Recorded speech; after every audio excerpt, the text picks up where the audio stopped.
Hi all, before we begin, some quick announcements and a note about today's show. First, just a reminder that the links for the weekly news recap at the end of the show can be found in my Facebook Bulletin newsletter, which is at laurashinbulletin.com. There you can find additional articles on news not available on the pod or in my daily newsletter. Be sure to subscribe today. Second, my book, The Cryptopians: Idealism, Greed, Lies, and the Making of the First Big Cryptocurrency Craze, is available for pre-order on Amazon, Barnes & Noble, Bookshop.org, or any of your other favorite bookstores. Go to bit.ly/cryptopians. That's bit.ly/CRYPTOPIANS to pre-order today. Finally, today's episode is a panel I moderated at NF Castle, put on by the Czech noble family, the Lobkowicz family, at their palace in Prague Castle. It was a wonderful weekend, bringing together 200 artists, builders, collectors, and more for a day of panels and talks, tours of the family's art collection, and its NFT exhibition. And it concluded with a gala dinner and live entertainment. I'm not going to lie, one of my favorite parts was getting to dress up for the gala, especially after being locked in our homes for the pandemic. But what I really fell in love with was the fascinating mission of the Lobkowicz family and how they're combining old and new in a novel way. I'm excited to tell you more about it at a later time. But first, take a listen to this really engaging panel discussion about legal issues around NFTs. As I know many people in the space are getting interested in NFTs right now, or beyond interested, obsessed maybe, this is a good discussion to give you a heads up about any potential issues. Enjoy the show. Wish you could earn crypto but don't want to spend thousands on hardware? Just download the Nodal Cash app on your smartphone. Visit nodal.io/unconfirmed. That's nodle.io/unconfirmed to start earning Nodal Cash today. The Crypto.com app pays you up to 8.5% interest on your Bitcoin. Get $25 when you download the Crypto.com app with code LAURA. The link is in the description. Tired of your exchange taking 25% of your staking profits? The Avado blockchain computer allows you to stake Ethereum and other crypto at home and keep 100% of the rewards. Go to ava.do. All right, so in the last panel, we discovered all different kinds of NFT controversies, and one big one we didn't touch was all the legal controversies, and there are many from many different sides, which is a super fun thing. But why don't we quickly have each of you just sort of introduce yourselves, and then we will get the discussion started. Awesome. Hi, nice to meet everyone. My name is Jonathan Victor. I work on product and BD at Protocol Labs on things like IPFS, Filecoin, and NFT storage. I'm Louis. I'm part of the product team at Monax. Monax is a digital property management protocol, really helping creators and owners to derive values from their digital ownership in a safe and compliant way. And really two layers to this. There is the protocol primitive layer, and then there is the trustless legal layer that we're building. My name is Diana Stern. I'm a product counsel at Stripe, which is a global tech company that helps online businesses start and scale. And I've been working at the intersection of blockchain and IP for some time now. Hey everyone, Shant Marootian. I guess I'll start with the views and opinions I share today are solely my own opinion and do not express the stance or any views of the company that I work for. But that being said, I run operations at Fractional, which is a trustless, decentralized, community-driven fractionalization platform, which basically, in simpler terms, it allows, if you own an NFT, it allows you to democratize the access to that NFT. And basically allow you to turn them into fractions for other collectors to buy who have been, traditionally priced out of it due to the current market conditions, and really provide them access to the communities around those NFTs. There's been a lot of discussion about community today, and also even new communities that we've been seeing form around those specific NFTs. And so I run operations there, and it's going to be a great discussion. I have to plus one the disclaimer as well. Oh, okay, right, of course. All the disclaimers. We can get them out. It's the legal panel. So why don't we just start with a really basic question. This kind of goes back to the previous panel, what is an NFT? But from a legal perspective, when you buy an NFT, what are you buying? And I'm guessing maybe the lawyerly response will be, it depends. But anyway, who wants to start? I mean, I'll go. I think the answer is it depends. So with the NFT, literally it's just like, what is the URL that's inside of there? And depending on who you're buying the NFT from or like what platform is minting, there could be a variety of things that they put in there. And so I think at the lowest level, ideally people think, and they are, buying like a link to at least the asset, so that picture, that video, that 3D rendering, and that thing, at the very least, they own a digital representation that they can move around on like Ethereum or whatever blockchain. But practically, I don't think that necessarily imbues other rights, and I think that fuzziness and that grayness leads to open questions where people aren't sure if commercial rights come with those assets, or if maybe specifically that's something that's owned by the artist and that needs to be granted separately. So I think part of this is because it's a new space, there's clarity that just needs to be created. And I think standards will emerge, and some orgs are already taking steps on that front. But yeah, really does depend. Diana, did you? I have a slightly, I think it's true that you are not generally getting, owning the underlying image. But the crazy thing is it usually depends on the terms of service of the marketplace you buy from. And all of those marketplace terms require you to go, read paragraphs and paragraphs of legalese, and sometimes you do get a license to the underlying art, sometimes you don't, and the rights that you may have, sometimes you have commercial rights, sometimes you don't. So it's actually quite complicated to figure out what you own, because of course someone can buy on one place, one marketplace, have certain rights, resell on another marketplace, and they might not even have the rights that the second marketplace says you're representing that you have. So it's a bit of a mess right now.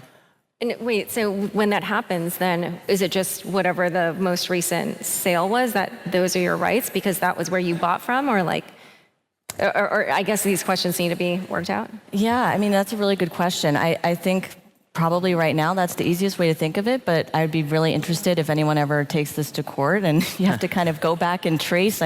We have great provenance. You could go back and trace sort of, okay, well, what rights did you actually end up having? The thing I would add to that too is I think unpacking what it is you're buying is probably valuable to the audience as well. I know I've had a couple conversations with folks like, well, how do you understand an NFT?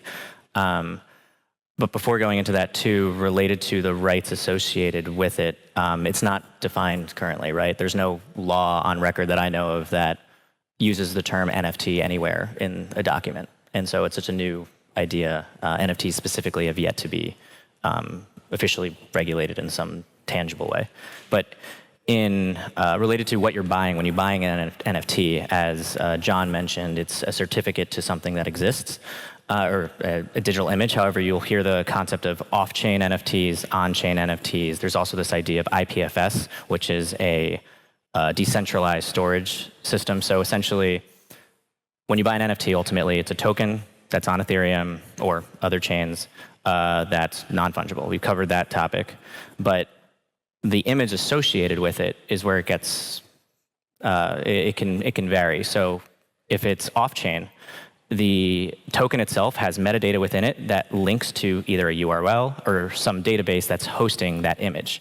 And so that just tells you, hey, I own that image that's hosted on the database. But if that database is essentially managed, there's that question of, in 100 years, what happens if the company managing that database goes down and that image is gone forever? Now you just own a token that links to something that doesn't exist. So that would be off-chain, and there are issues there, right? Problems there.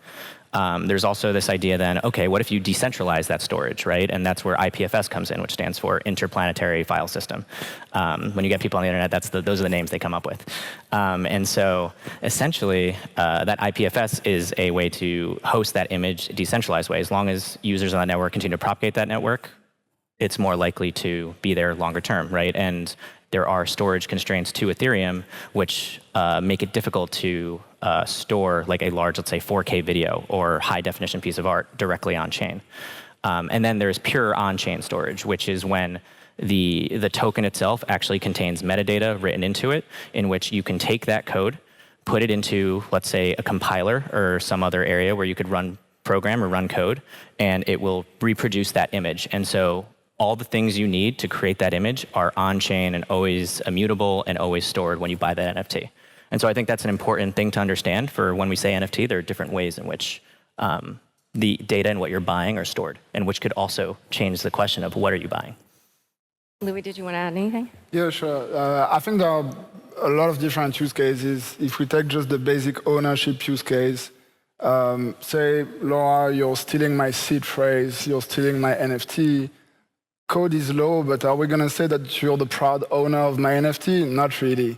Are we going to be able to make the case to like a broader like set of ownership that this is the case? Probably not. So I think we're missing a number of recourse mechanisms around edge cases. Then there is the cases of, yeah, I wanna lend you my NFT. I wanna license my NFT. I wanna sell my NFT with specific rights around it. Like right now, we're just signing with a MetaMask wallet in a browser. None of this is here. But if we're thinking about like what makes a buyer, a borrower, or anyone accept something, it's not signing a MetaMask transaction. It's really like clearly accepting terms around a transaction. Could it be sell, buy, swap, lend, license, lease, anything? Yeah, so one related question that keeps coming up is, whether or not a creator can imbue certain rights into their work. But actually, before we get there, and I really do want to get there because I was discussing this beforehand with Mitchell Chan, who did something super interesting. But why don't we just actually also establish, so when you're a creator, what rights do you need to have to the original artwork in order to create the NFT? Like, do you have to be the copyright owner? Like, what happens when someone just, takes a photo that's popular on the internet and like creates an NFT of it and sells it? Like, does the original creator of that photo or that digital artwork have any recourse? Like, what, from the creator side, what rights are associated with an NFT or need to be? Anybody can go. It's just, if you have a thought, speak it. Yeah, I mean, I think the cleanest would be if you own the copyright outright. So if you register with the Copyright Office, you own the copyright, you can do what you want with it.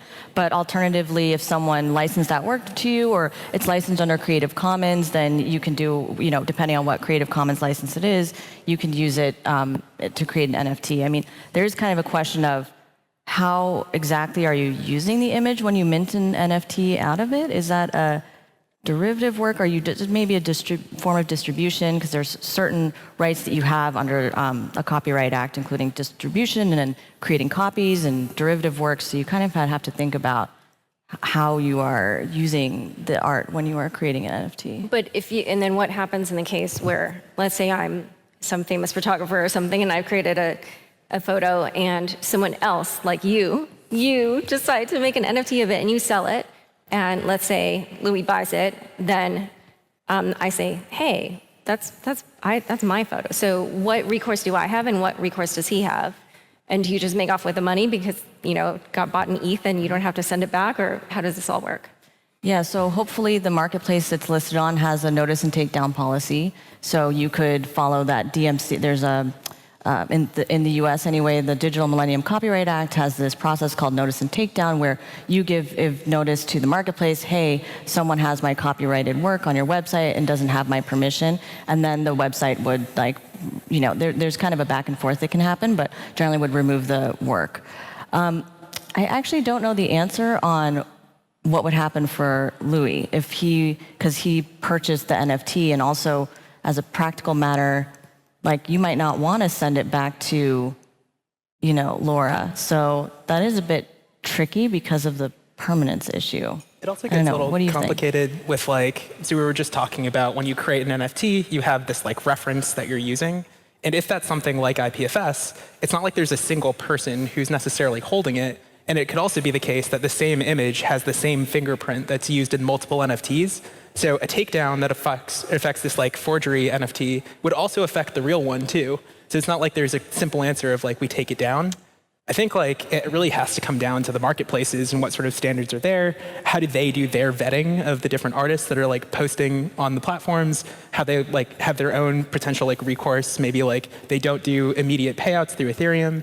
I think this is the question when you have something that's permissionless. Anyone can do anything. Which is both part of the beauty of the system, but also then the danger of the system. And so part of it is coming up with the social consensus rules around how do we actually want to manage this process? How do we want to make sure that the original creators are able to retain the value of their work while also not creating artificial gatekeeper roles that make it difficult for people to create and actually share their work? So that's interesting that you said that you wouldn't even know if he would want to send the counterfeit NFT back, because I assumed that he would be I've been scammed. But you're right. They might be no, I've got what I want. I don't care that the person who got paid wasn't the original creator, which is interesting. But so then this leads us to this next question about, so if I'm a creator and I want to imbue my NFT with certain rights, does that mean that I can't sell on these other platforms that attach their own terms and conditions? Or like, how does it work? You know, because I mean, honestly, I think what the promise of NFTs brought to a lot of creators is, oh, I can, you know, program it to receive royalties in the future from secondary sales.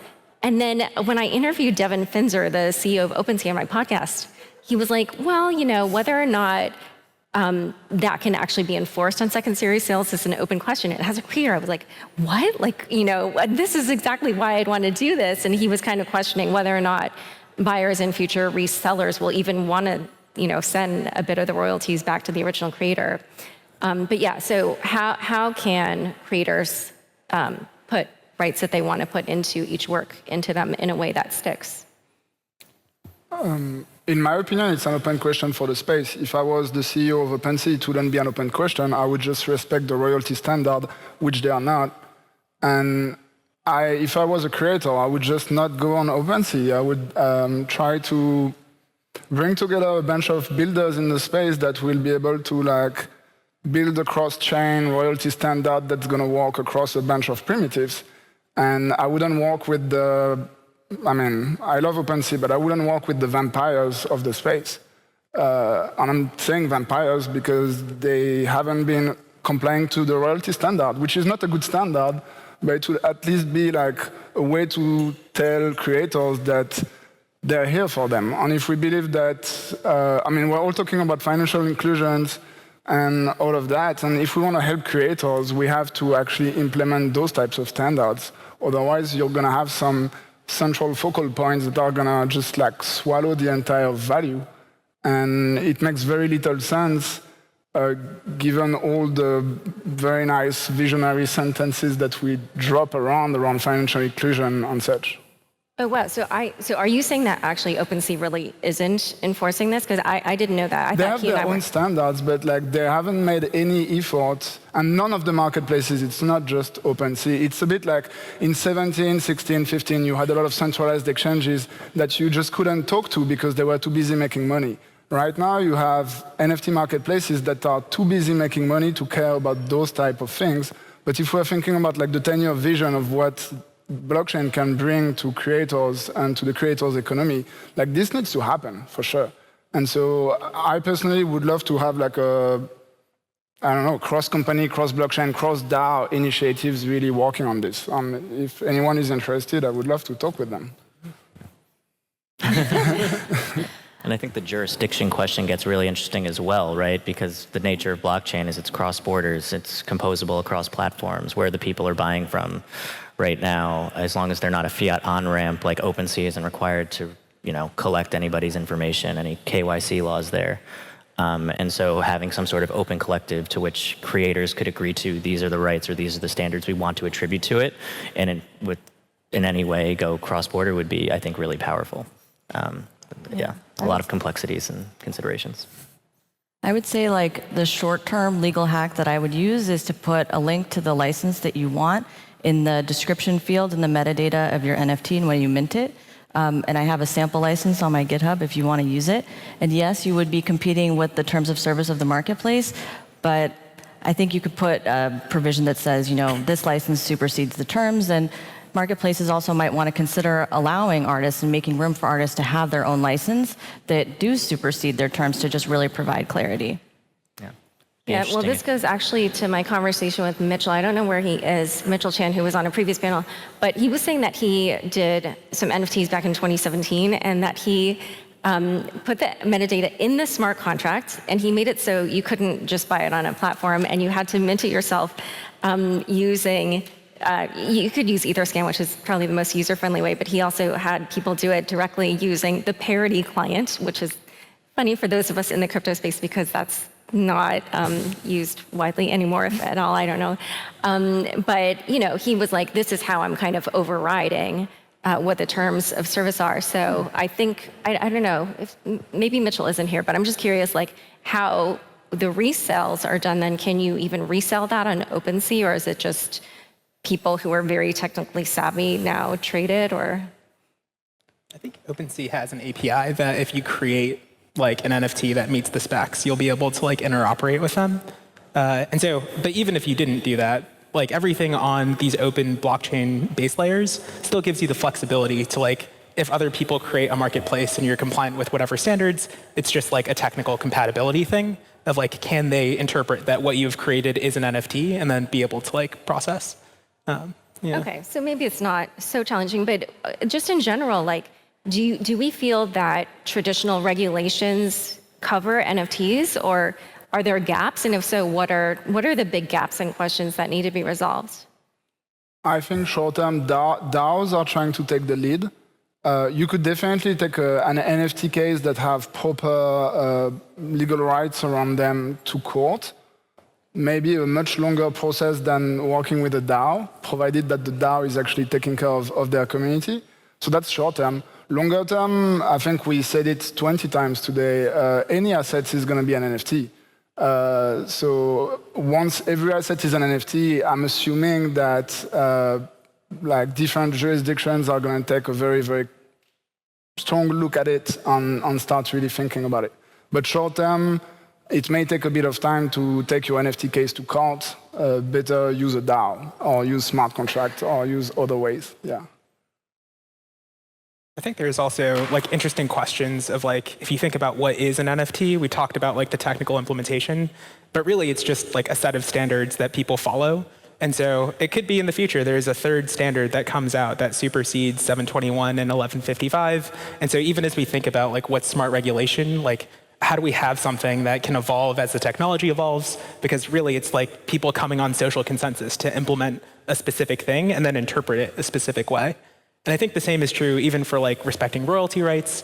Like at the end of the day, it's pretty trivial if you wanted to get around that. Like you could send an NFT to someone for zero cost and then have them send you the money out of band. And so like really it comes down to like how do we build up the right tools and like social culture around these things in order to actually enforce the things that we want to enforce, where it would be extremely frowned upon to like intentionally try to subvert an artist and not pay the royalty fee and things like that. Yeah. And something actually really interesting, you mentioned royalties. There's also this emerging model of artists wanting their fans to benefit as well from the royalties of their works as well and participate. And as fans of that artist also receive royalties as they grow. So there's like a platform called Royal, which enables just that. And so there's a question now where I think a gap in regulation could be, now that if they own an NFT for this artist, which they love their music, they were early there, they could show people, hey, I was listening to this guy before he blew up. Everyone loves being able to say that, right? They were there first. But if they're receiving royalties from that, does that turn the NFT into a security? And there's a question there, right? And with that, what does that mean then for the artist and everything surrounding it, right? And so those kind of gray areas that will need to be worked through. Yeah, I think the more exotic NFT structures can start to look like financial instruments, and so there will probably be gray area, but I'm not generally in favor of technology-specific laws, so I think generally the laws we have today should work. I mean, earlier there was some talk of consumer protection. I mean, the FTC regulates unfair and deceptive acts and practices, and state attorney general generally have consumer protection authority. So I think that we have the laws we need. It's just going to be a question of how do we apply them and still allow the NFT ecosystem to flourish, because we want a lot of creative use cases. We want to find new ways to use NFTs for artists to engage with their fans or other creators. So I think hopefully we can not have anything too horrible happen where regulators kind of dive in, and we can sort of let the ecosystem grow. Someone else had said previously, like NFTs can be used in many different ways. I think the most prominent thing that we see today is like art, but in the future it could be like game assets, it could be tickets, it could be literally anything. At the event last night, we had popes that were being given out, which are like little button NFT type things. And so really when we start thinking about like how do we create smart regulation, I think a lot of it can't be as specific, and we have to be thinking about like what are the actual types of harm that we're trying to like protect against. Yeah, well, to go back to what Shant was saying, I mean, to my mind, not that I'm a lawyer, I'm definitely not a lawyer, but it does sound like a security if it's related to somebody's future earnings and you're getting a share of that. But we did see that there was even an issue with a DAO that was doing something similar, the Turtle DAO. Or is it DAO Turtle or Turtle DAO? I think it's DAO Turtle. It got delisted from, it was OpenSea, I think, because they were, saying like there are these incentives and you get royalties and stuff like that. So, I mean, are we all just going to agree that that's a security, or do you feel like people are going to push the envelope? And, how because a DAO is not an LLC, it's like not kind of a legal entity. So I'm just curious, like, is that a gray area, or is that just settled and done, or? So, I mean, securities law is very facts and circumstances based for each individual case. And so I'm not familiar with that one particularly, like the facts or circumstances around it. But, if they're promising profit, and if they're saying we are going to work hard to make sure that the thing you get is going to provide you that profit, the fact that they've communicated that, set those expectations, and built it that way with the people buying it would make it that, right? Yeah, well, I mean, here we are, many of us are American, and so we're talking about this is how in the US it would be decided. But True. When you have these global marketplaces and Right. Things that are considered securities in the US are not elsewhere, which is why we have things like airdrops for everybody but Americans. I'm curious then, for these NFTs that maybe would be viewed as securities in the US, then is the marketplace just closed off to Americans and it's like that those can trade elsewhere? But is that how this is going to be resolved, or should there be some kind of global agreement about it, or is it just going to be continuing jurisdiction by jurisdiction? In my opinion, short time, if I was to launch such a project, I would try to be a bit creative to not fall under SEC regulation. I think Sora is a very good example. Fantasy game. Practically, you could say it's a security. You could say it's gambling. The UK laws is now saying it's gambling. So I would say for builders, I would try to be a bit creative. A huge gray area. And I think Europe is going to be, Europe and other jurisdictions are going to be much easier than the SEC. But yeah, marketplaces, if there are companies, and they have to answer to the SEC. So it's more you as a builder, what type of constraints do you want to deal with, really? One question that's interesting also is like, given how, these are permissionless technologies, anyone can spin things up. Like, I think the game of whack-a-mole will be much harder. And so partially this is going to be like a really interesting question. Like, how do different countries tackle this and like work together? Because if you can have anyone spin up a project, it doesn't take that many people. Like the number of these projects, like even if you just go on Twitter, you'll see 1,000 of them that spring up daily. Mm-hmm. And so like, how do we actually think about like reducing the rate at which, I don't know, things that are harmful for folks spread? But yeah, there's a lot of open questions there. So I'm going to bring all the bad stuff, but I think one thing that's worrying me from the legal standpoint is money laundering with NFTs. If I want to launder money today, it's easier to sell NFTs than going on Binance or OKX, which is already not too hard. And so I think this is coming, and that really makes me worry, because regulators are going to come in, they're going to see that, and I don't want them to take just a very generic approach to this, because it's going to limit creativity, it's going to limit innovation, and that's what scares me a bit about NFT right now. Is that as much of a concern when you have full provenance on chain and proper regulation at like fiat RMs?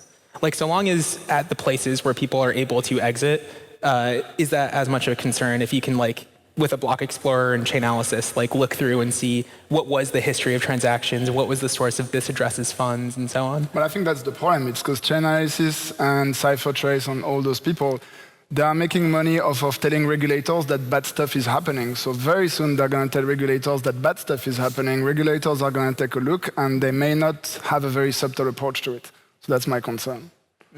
In some countries, art laws already require a certain level of KYC, so I think it's probably a matter of time until we see that applied in the US in the NFT context, and probably already kind of a best practice.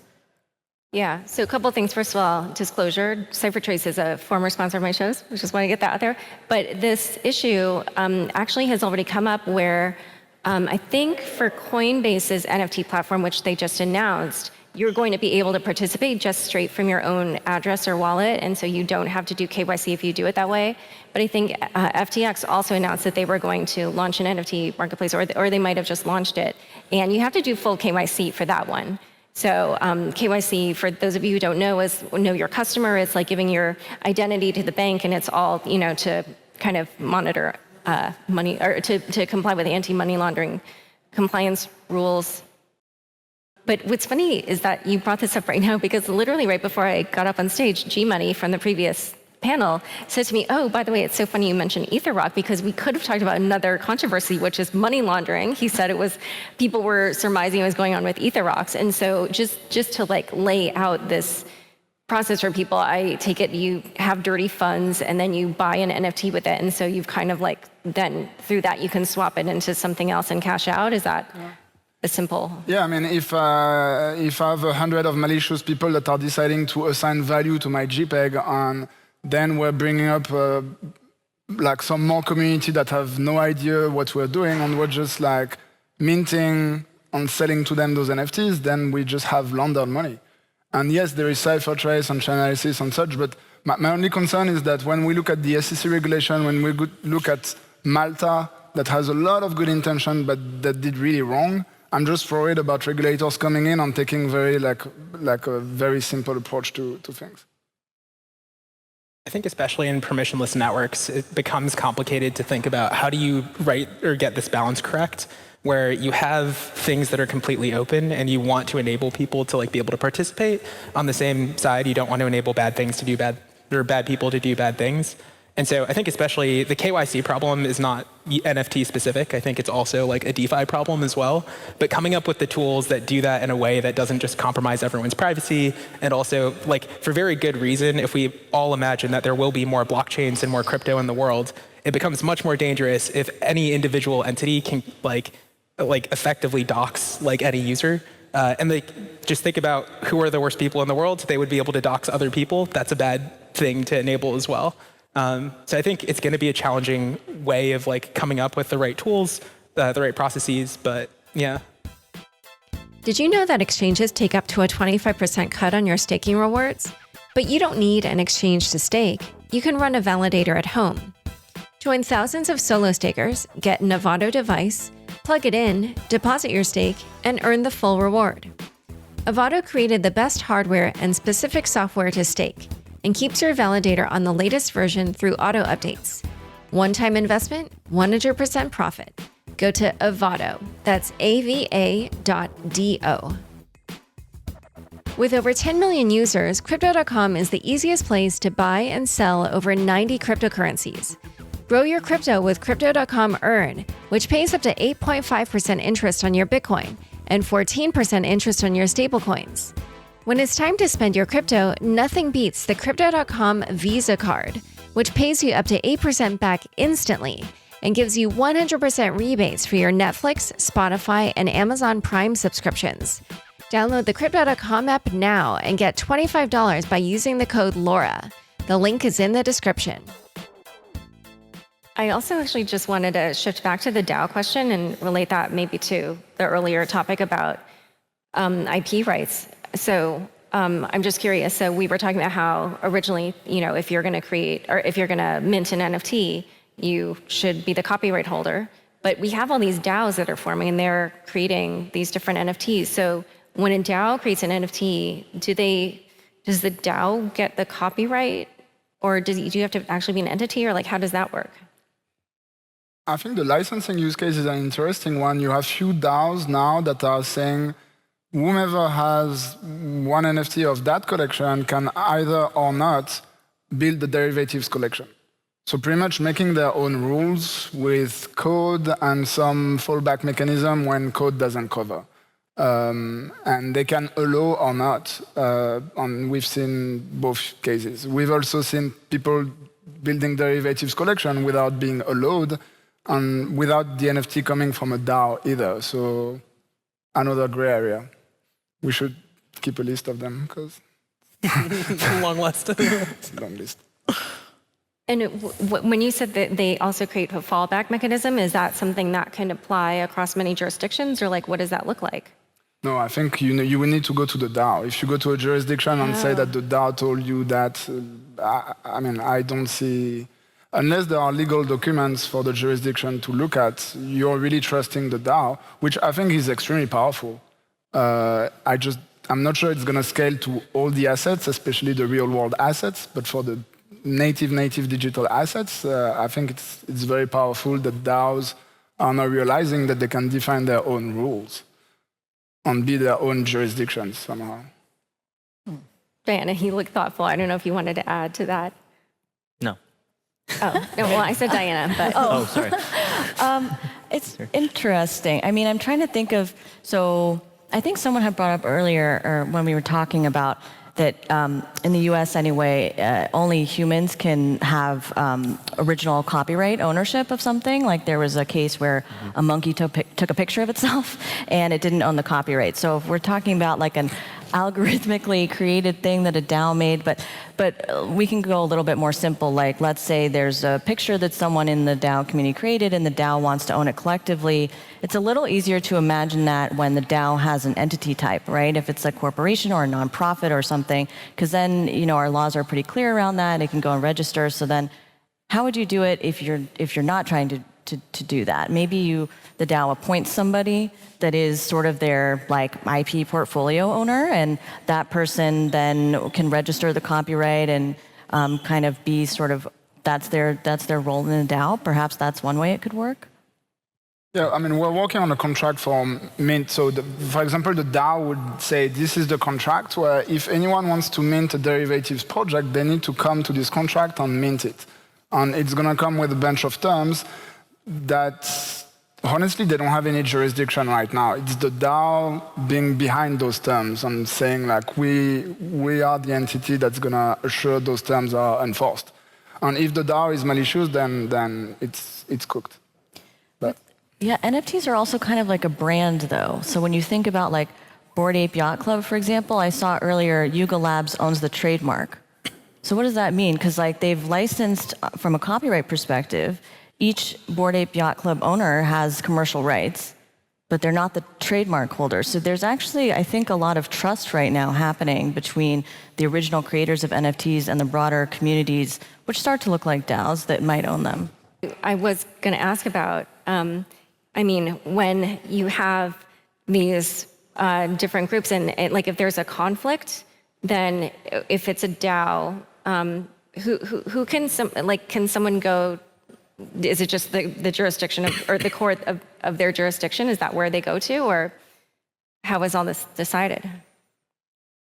Like if there's a controversy over the IP that the DAO owns, like they want to sue somebody for IP infringement, maybe? I mean, it really could be anything, because also I have a question for like the trademark. Would that be like according to the U.S. trademark? Because I'm sure each of these things even start in a particular jurisdiction, right? Yeah, so you can get trademark protection in multiple jurisdictions. So you just would go in each country and you would get the trademark protection there. And then similarly for copyright, I think that there's some ways to get kind of like multiple countries at once with your registrations. But yeah, you would just go to each jurisdiction and do it that way. And some jurisdictions might. I think the difference in protections is some jurisdictions, when you are the creator of something that's copyrightable, you automatically have the copyright. There might be additional protections added if you register. Like in the US, for example, if you then register with the Copyright Office, it's easier to defend your copyright in court. So I think it would be a market-by-market analysis. Yeah, I mean, what I'm getting at is these are global things, they're global marketplaces, and then kind of, when there's a conflict, then it's just like, where is this decided? Because, up until then you can say, well, we'll work it out with the DAO or whatever, but then when they can't, then where do they go? I think there's an interesting question about how do different jurisdictions come up with better anchors that allow for more of these questions to be answered ahead of time, more recognition of DAOs as corporations or whatever the appropriate structure is in the appropriate jurisdiction. But then you have more fallbacks to existing tools that have already been built and thought up through case law. And then there's something to hook into where there's less ambiguity. I think whenever there's ambiguity, then there will just be, as you said, there will be inevitably some conflict, and then it will just have to be sorted out in the courts and people will make a case. But we can create clarity, which can make it easier for folks to feel comfortable like moving assets into the space and like operating. Yeah, and I like for areas where there would be kind of a standard real world contract regarding that relationship, but then maybe the NFT has like something conflicting. Like that's also interesting. Like how do you square laws maybe that have already been established, but then the NFT or the DAO or whatever wants to create something new and they're trying to do something new, and then someone could bring a claim saying, oh, well, you know, traditionally this is how this has been resolved. Do you feel like then the courts will just revert to what's been done, or we're seeing this happen in the crypto space broadly, where it's this question like, do we need new regulations or do the old regulations apply? I think to some degree we need new. Like we were talking about the use case of like, imagine you have a DAO that owns an NFT and that's on Ethereum. And then during the ETH2 upgrade, we get 2 forks. We get like the proof of stake fork and then the miners maintain the proof of work fork. Now you have 2 separate DAOs that exist that have both like ownership over their version of the NFTs, but like they both point to the same physical asset potentially. And so there's a question of like, which is the real owner? And then like, is a court going to decide that like one of these chains is the more legitimate version of Ethereum? Like, really, I don't think anyone has an answer to that question. But yeah, it's an important one. Oh, could you try and solve that up front though by sort of specifying what happens in the case of a fork? Like if it's an NFT that you're licensing out to other people and you say, oh, if in case of a fork, you know, this is the true version, or well, I guess what would you be trying to protect from the other? Well, so you could imagine different forks having different like potential problems. So like, let's say you would have written your contract to say, or like physical contract that's like the proof of work chain. And like, you couldn't have guessed that Ethereum was going to split to do a proof of stake chain. Then like, are you going to be on potentially the or less supported chain? And then does that like lose the actual authority? I think some of this speaks to like, as the space evolves, we also need to have things that can evolve with it. So like when you're creating this DAO and this structure, how do you have a process that's upgradable that can take in new information that may not exist at the time when you created it?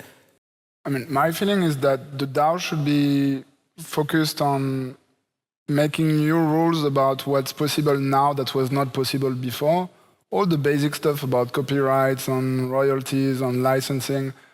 Well, I personally think that 95% of it should just be compliant with the current code. The challenge is the cross-jurisdiction. I think DAOs should like have some policy or some thoughts about like how things are gonna apply cross jurisdiction. So example, a DAO is minting NFTs that are co-created by 10 artists. They are from 10 different jurisdictions. And the DAO should do their best so everyone is compliant in each of their jurisdiction. And then the DAO is probably gonna build new experiences that, regardless, like this is new uncharted territory, and they should just do their best to define their own rules there. But I think 95% of the basics should still be respected. But if a DAO doesn't care about that, then it's everyone's choice to go interact with that DAO, to be honest. Yeah, for things like forks, what we have seen is that centralized exchanges will post notices saying, you know, this fork is happening, here's how we're going to handle it, we're going to go with this chain or that chain. And so you could see a similar thing with DAOs where they say, oh, hey, this is going to happen if there's a second chain, this is what we're going to do. And at that point, people would have time to like sell their NFT or whatever if they didn't want to participate. One other thing is that like earlier when we did our little pre-panel call, we talked about kind of different types of standard licensing or whatever that could be embedded into NFTs. And I wondered, like, do you see any movements to that? Like Diana, when you said that right now, you know, a good solution is just to link out, then are those creators just creating their own? And so it's not standardized, it's just like there's a bunch of different unique ones? Or are we seeing that communities are kind of coalescing around certain models that they would like to follow as standard? Yeah, I haven't seen people adopt it just yet. I think it is a good short-term solution before we have, more standards around NFT licensing. But we can also leverage existing standards. Like Creative Commons is quite good and helpful if you're a creator that wants to sort of let 1,000 remixes bloom. That's a great license for you to consider. But yeah, it's not standardized yet. Like if I could imagine a world where you have, when you go to mint an NFT, there's like an interface that provides you with a drop down of like 5 licenses with like a quick TLDR on what each one is. I think that would be awesome, but we're just not there yet. There is a basic standard. I blank on the number. I'm going to try. I think it's 2781. But it's covering very, very narrow types of transaction. It's only sell transactions. And all the marketplaces have been ignoring them. I mean, we're working on this. I don't want to be prescriptive about the solution, but what I know for sure is that the solution needs to be NFT-centric, not marketplace-centric, because your NFT should be able to go anywhere in the space across chains. And it's not one marketplace that's going to ensure that those royalties are paid. It's a logic that's going to be NFT-centric or asset-centric. So let's also talk, since we are here for this, effort to help restore some of the works here at this castle. I was also wondering, when you have kind of this combination of NFTs and maybe like a financial effort, does that, just mean that financial regulations will apply, or like does it change the nature of the artwork itself too?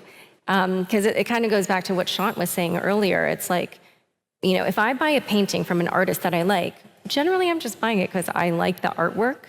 But suddenly if it's like, oh, I could potentially earn more from reselling it, and because I guess the thing is, you would have that same thought, I guess, with an artwork, but since you don't kind of constantly see the market price somewhere, maybe it's a more abstract thought, whereas obviously with NFTs, the financial aspect of it is more front and center.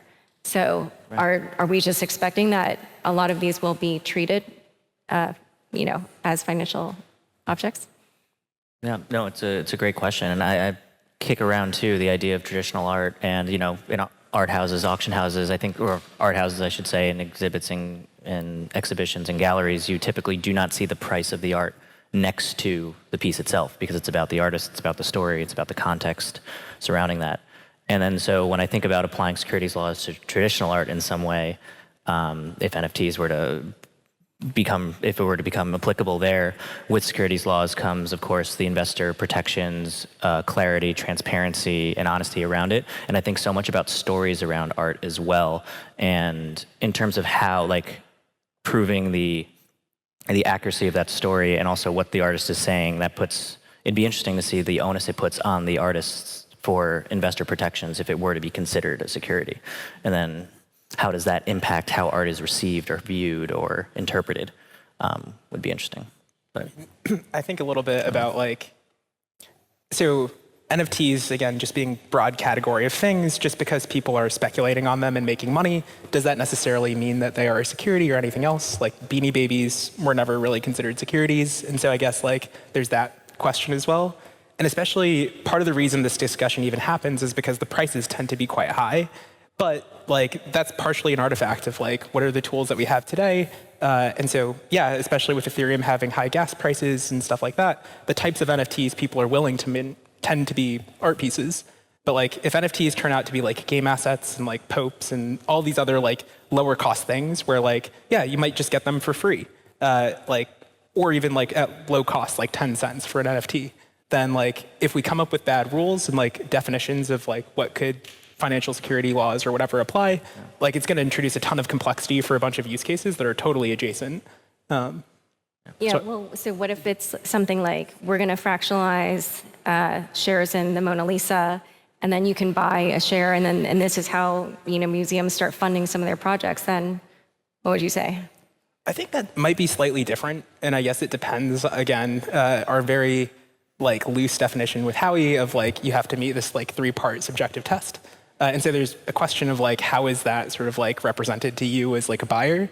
I think this is where some of the complexity will come in.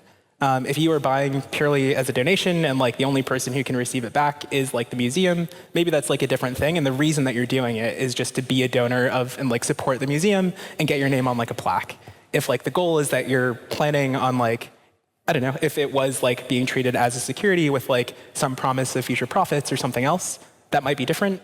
I think the weird edge case I think we were talking about with Shant earlier was what happens, or we were just talking about like music and like you buy an NFT, like a fractional NFT of your favorite rapper's first album. Is it a security because you're expecting him to create good future work? Unclear. I personally would say no, but I think it's definitely a fuzzy thing, and that's partially just because of how we define a security is a bit of a fuzzy thing. Yeah. There's also the community aspect that comes to it as well, right? Like, so if you were to buy a fraction of the Mona Lisa, I would ask, you know, is there a common forum for all those fraction owners to collaborate and talk about, you know, the history behind it or any sort of latest news around it, right? Like, how does it bring them together? Because when I think of a security, when I think of a share, like, you know, I own stock in Apple. I don't really care if other people do, and I don't have a way of seeing who else owns stock in Apple. It's not really something transparent to me that I go out and I like am talking with them or communicating with them. Something about fractions NFT, especially being a digital thing. I mean, with traditional art collectors, right? They typically you like to buy the piece, and you also like to display it. You like to show what you own.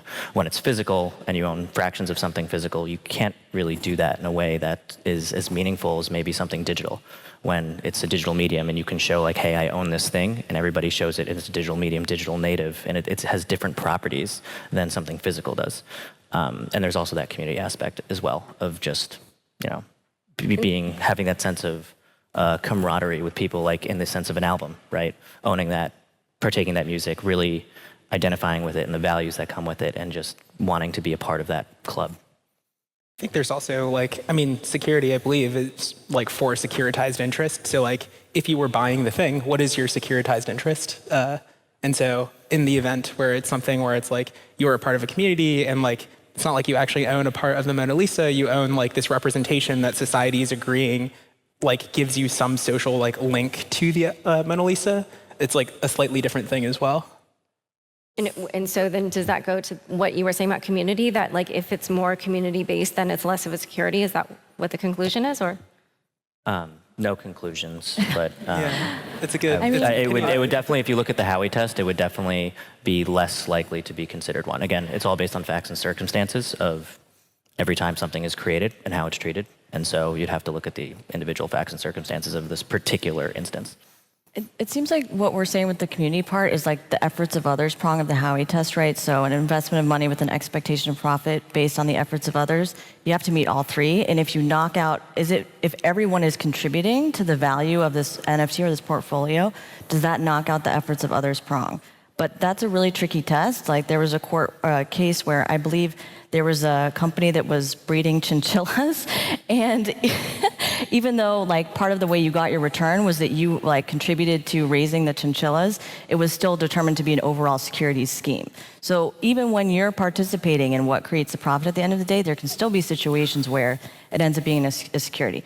That said, I don't necessarily think that just because you're raising money with an NFT, it's a security. I mean, there's crowdfunding campaigns that are securities, but there's also crowdfunding campaigns that aren't securities. So I think it goes back to Lewis's point of like, how do you structure what you're trying to do so that it aligns with the legal regime you want to fit in?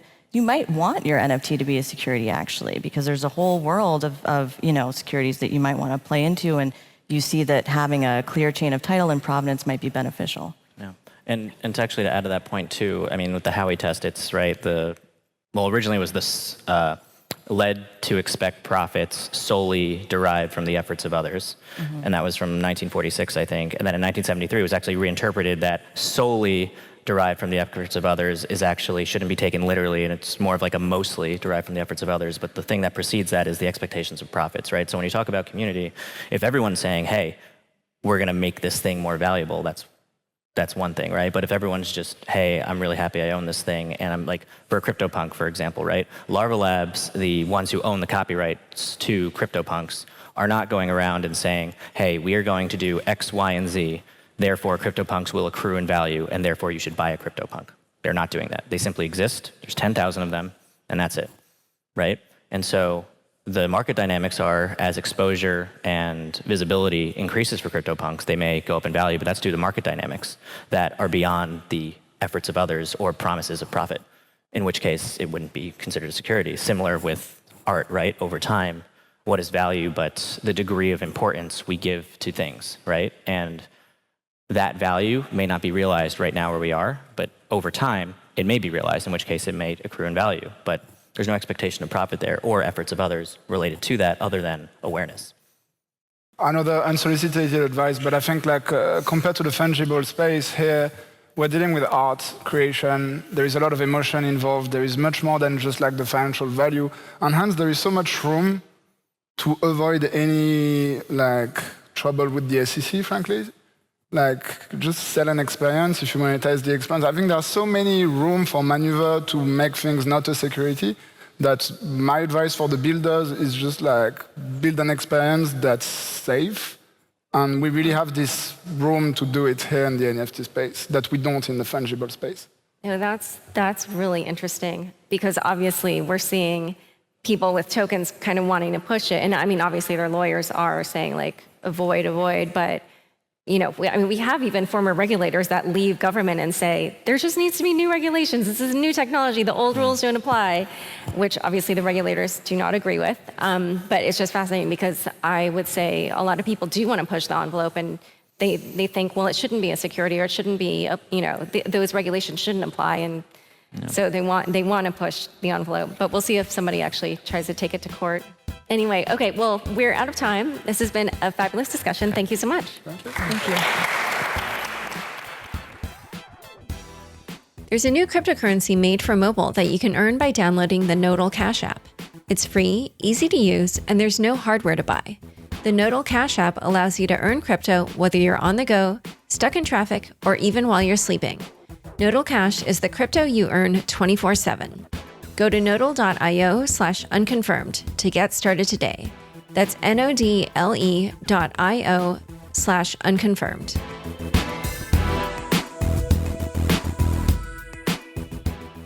Thanks for tuning in to this week's news recap. Ethereum hits an all-time high as supply goes negative. Ethereum set an all-time high price for ETH at $4,674.90 on Wednesday, according to CoinGecko. That's a bit over 10 times its price just a year ago. Coinciding with the skyrocketing price is a new trend concerning Ethereum's monetary policy. In August, Ethereum's issuance was changed due to the implementation of Ethereum Proposal 1559 during the London hard fork, which instituted a policy of burning ETH whenever network demand increases over a certain threshold. According to the block, this change in issuance, or the network's monetary policy, has resulted in more ETH being burned than issued over the past week. Since October 26th, Ethereum's net issuance is approximately negative 12,000 ETH, or $54 million. Ethereum is becoming a deflationary asset, making ETH more and more scarce with each day of negative issuance. Also this week, CME announced plans to launch micro Ether futures, sized at 1/10 of an Ether, on December 6th, adding an additional avenue for institutions to gain exposure to the price of ETH. The President's Working Group finally unveils its report on stablecoins. On November 1st, the President's Working Group published its much-anticipated report on stablecoins. While admitting that stablecoins could, if well-designed and appropriately regulated, offer faster, more inclusive, and more efficient payment options, the PWG spent much of the report outlining their risks. These include the loss of peg due to stablecoin runs, payment system risks associated with blockchains, the systemic risk of a single stablecoin issuer failing, money laundering, and terrorist financing. To address the risks, the PWG called for Congress to implement legislation and appropriate federal oversight specifically regarding stablecoins. Notably, the PWG suggested stablecoin issuers be limited to insured depository institutions. If Congress fails to act, the PWG said it would ask the Financial Stability Oversight Council, or FSOC, to designate stablecoins as a systemically important activity, which would permit federal agencies to establish risk management criteria concerning stablecoin backing. In the interim, the PWG urged regulators, such as the Securities and Exchange Commission, or SEC, the Commodity Futures Trading Commission, or CFTC, the Financial Crimes Enforcement Network, or FinCEN, and the Consumer Financial Protection Bureau, or CFPB, to leverage their existing authority while Congress works to develop proper measures to regulate the asset class.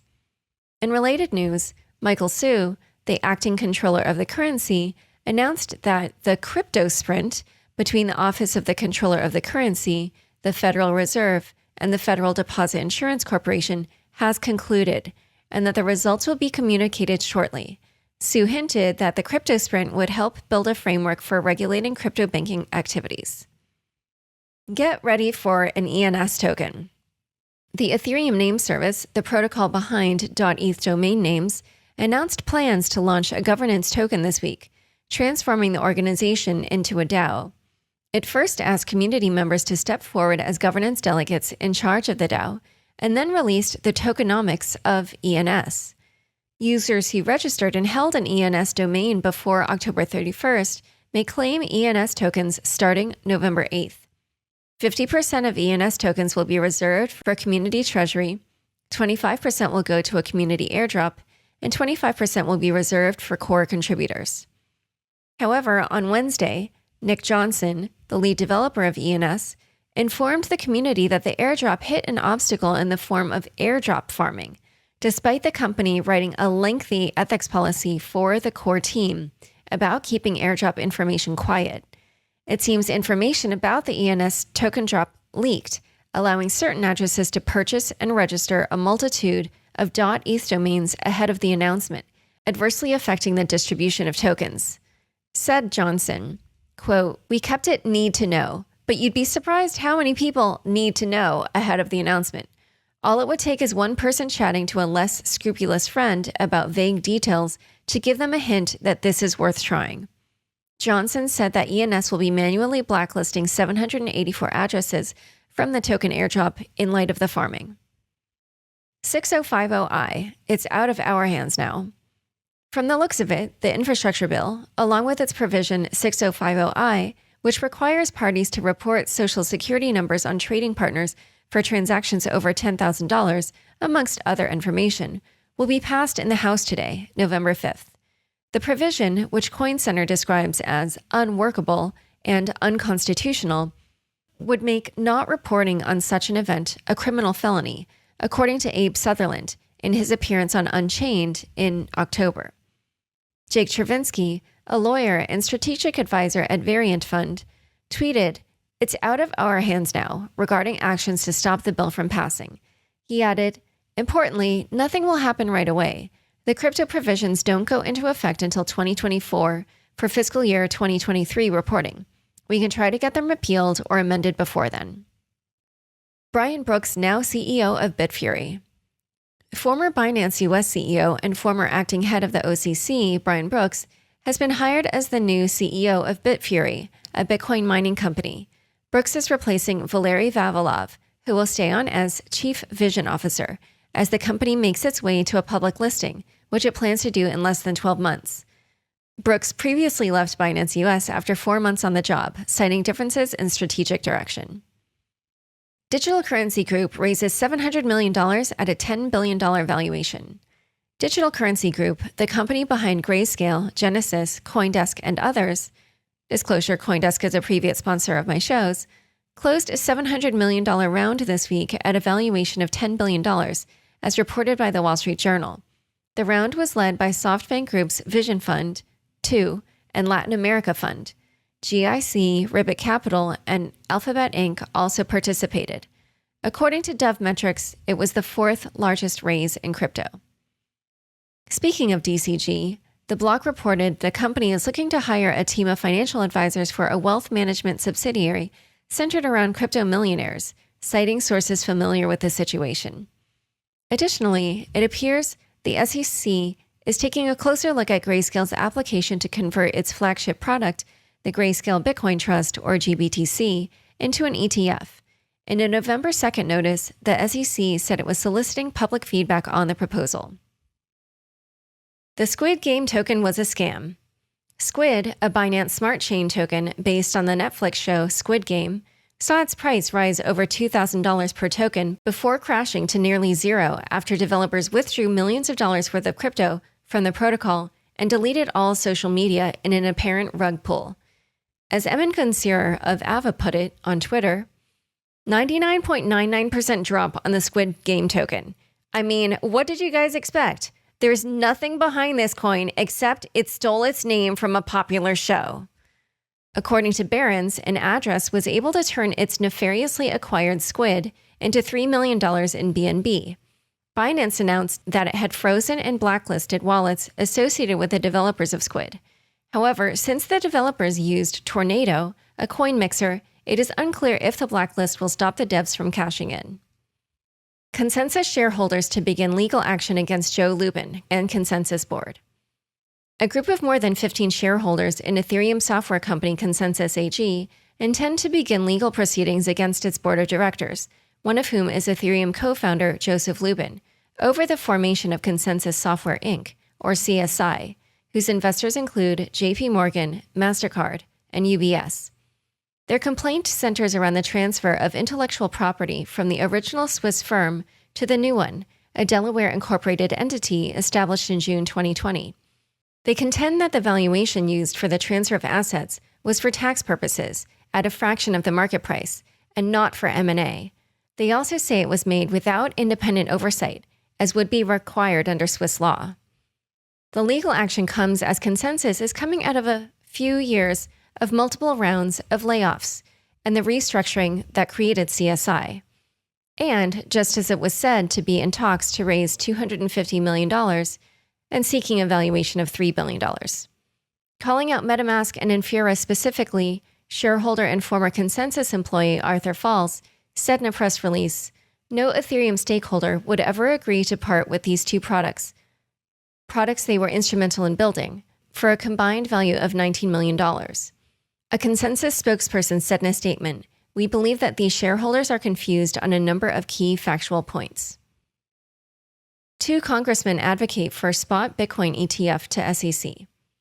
Congressman Tom Emmer and Darren Soto sent a bipartisan letter to SEC Chair Gary Gensler, urging approval of a spot Bitcoin ETF, saying, since the SEC no longer has concerns with Bitcoin futures ETFs, given trading has begun for these products, then it presumably has changed its view about the underlying spot Bitcoin market, because Bitcoin futures are, by definition, a derivative of the underlying Bitcoin spot market. Time for fun bits. The Bitcoin white paper is a teenager. Halloween 2021 was the 13th anniversary of the publication of the Bitcoin white paper. Penned by the anonymous Satoshi Nakamoto, Bitcoin, a peer-to-peer electronic cash system, laid the foundation for a new financial system. I've been working on a new electronic cash system that's fully peer-to-peer with no trusted third party, wrote Satoshi in the original email containing the white paper. He, she, they described the various properties of what is now a multi-trillion-dollar asset class. Double spending is prevented with a peer-to-peer network. No mint or other trusted parties. Participants can be anonymous. New coins are made from Hashcash-style proof of work. The proof of work for new coin generation also powers the network to prevent double spending. And time for a second fun bits. Quentin Tarantino NFTs, no longer a secret. Quentin Tarantino, the famous film director, is minting 6 uncut and never-before-seen scenes from Pulp Fiction as NFTs on OpenSea. Tarantino is using Secret Network to publish the NFTs. As discussed on this week's Unchained, the privacy-focused network allows for metadata to be private, meaning only the token holder will have access to the scenes. Tarantino will publish the 7th NFT at a formal auction house. Thanks for tuning in. To learn more about NF Castle and the Lobkowitz family's quest, be sure to check out the links in the show notes. Unconfirmed is produced by me, Laura Shin, with help from Anthony Yoon, Mark Murdoch, and Daniel Ness. Thanks for listening.